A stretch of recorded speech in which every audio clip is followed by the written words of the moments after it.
Hey, I'm Rohit. Hi, I'm Nick. My name is Megan Keane. Jules Urbath.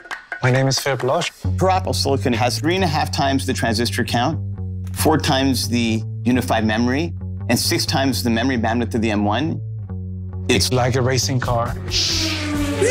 4 times the performance in DaVinci Resolve, 5 times faster GPU performance, 8 times faster ProRes-to-ProRes rendering performance. In a typical shot, for example, a basketball shot, you'll do primary color correction, secondary color correction, magic masks, power windows with tracking, and you can apply all this in real time. This was not possible before.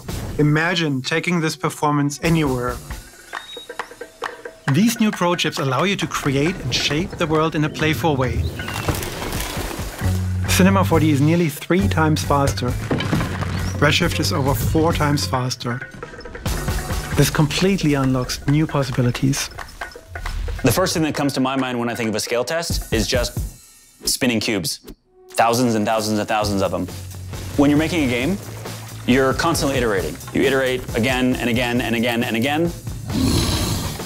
The increased performance of these new Pro chips mean you can make more complex scenes, bigger games, better games, all on your laptop. Launching Premiere Pro feels super snappy. Auto captions, what used to be fast, is now like magic. Like it's super, super, super fast. We're seeing improvements every step of the way, like scene edit detection, and that's up to 5 times faster now. Your creativity can be limitless. You can be underwater. You can transition into outer space, into the redwoods. Creatives can just get back to being creative.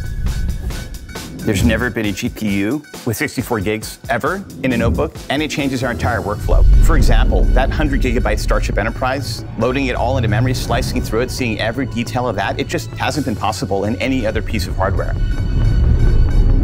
If I had to summarize what M1Pro and M1Max mean to me, I'd say they're life-changing. Whoa.